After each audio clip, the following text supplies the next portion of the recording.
Tonight at 11, SpaceX and NASA getting ready to send 4 astronauts to the space station, and officials are expecting major crowds on the Space Coast. We are counting down the hours until the history-making launch in our own backyard. But we need the weather to cooperate to make it all happen. Good evening to you. I'm Erik von Ancken. Glad you're with us tonight. SpaceX scrubbed today's attempt because of the wind. They'll try again tomorrow night at 7:27. News 6's Clay Lepard. It's on the Space Coast where hundreds of thousands of people are expected tomorrow. Well, right now, the latest weather report from the Air Force shows conditions are only 50% favorable for tomorrow's launch. If it does not happen, then SpaceX says the next attempt won't be until Wednesday. So we all want to see this tomorrow. Meteorologist Samara Kokinos is pinpointing the clouds. That's what the Air Force is worried about, Samara. Exactly. It's going to be that cloud buildup and even a few showers in the mix that could potentially delay this launch. And Erik? All right, Samara, thank you. You can watch that launch live on our website.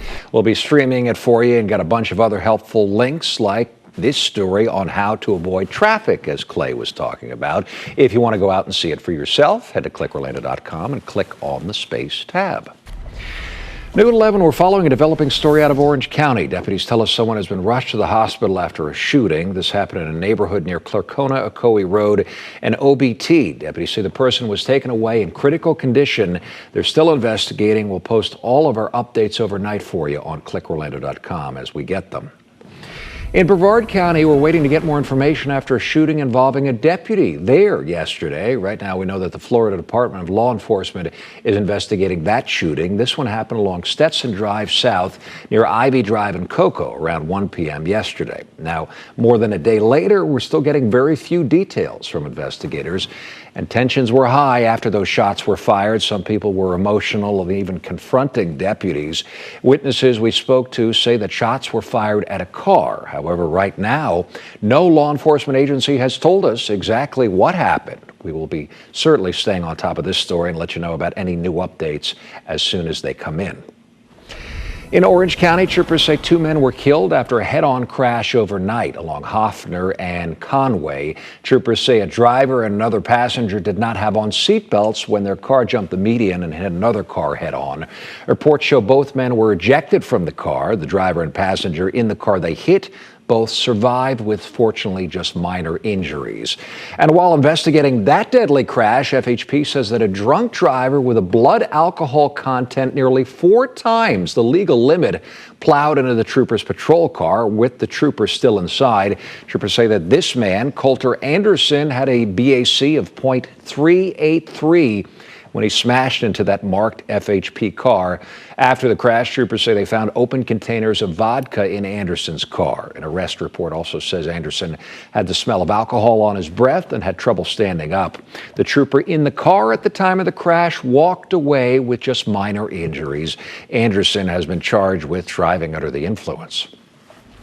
Now to the latest facts on coronavirus cases in the state. As talks of a possible vaccine ramp up, the state is reporting another 4,000 new cases. We've seen an increase in the total amount of new daily cases over the past week here in Florida. Right now, 3,151 people have been hospitalized with the virus in the state. Hundreds of people went to get their free flu shots in Orange County today. Cars, you can see here, lined up at the Colonial Promenade Mall in Orlando to get their shots earlier. The event, held by the Florida Department of Health in Orange County, is meant to get people prepared for the flu season during this pandemic. Doctors say hospitals want to avoid overcrowding if too many people get sick. Millions of people across Florida and the nation are preparing for Thanksgiving at the end of the month, but because of coronavirus, many of them may not be able to put food on the table. News 6's Amanda Castro shows us how one organization is doing their part, helping families in need this holiday season. News 6. Huge demonstrations and rallies in some major cities today as the president's supporters call for a recount. And there are more challenges for President-elect Joe Biden as the president refuses to concede. An update in just minutes.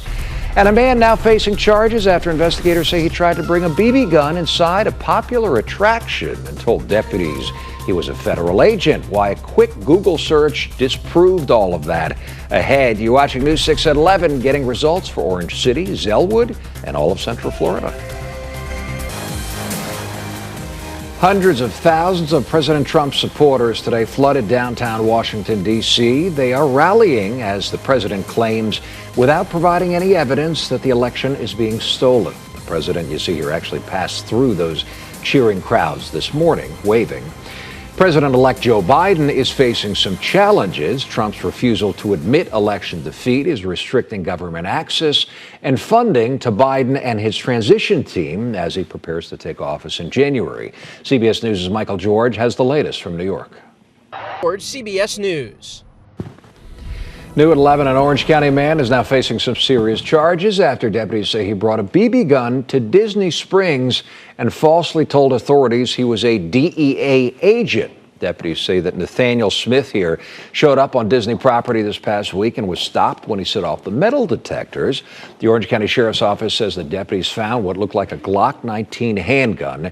According to a report, the 18-year-old also identified himself as a DEA agent. However, they say they soon found out the badge Smith showed was a fake after they Googled it and discovered that Amazon sells it and that his supposed handgun was actually a BB gun. Smith now faces charges of falsely impersonating an officer, unlawful display of a badge, and carrying a concealed weapon. Now to the tropics, where we're keeping an eye on yet another tropical system. Right now, tropical storm Iota is churning in the Caribbean just off the northern coast of South America. It is heading west as we speak, and meteorologist Samara Kokinos is now back to pinpoint that one for us. Another one. Doesn't end. It doesn't seem like it is, right? No. So we have about 15 days left. But, it doesn't necessarily have to end there, right? That's true. Well, I'm hoping it does. I've been counting down for a long time now, about 60, and we stay with some nice weather. It's just a little on the windy side all the way into next weekend. Get rid of that humidity. Finally. Yeah, break out the sweatshirts. Yeah. Samara, thank you. Here's tonight's Florida lottery drawing. Good luck. And here are tonight's winning Powerball numbers again for you. They are 45, 32, 7, 18, 15. The Powerball is 20. And Cash for Life is 19, 20, 47, 56, 60. And the Cash Ball is 4. Ryan Welch is in with sports. Some serious talent on display on the college gridiron, right? Yeah, no question about it, Erik. Hardly any rain, turns windy, and a lot cooler come Tuesday with a high of 76. It stays in the mid-70s for the upcoming week. It's going to be great. Isn't it? Since you're still up, hey, stay up for After the Whistle, which starts in 2 minutes.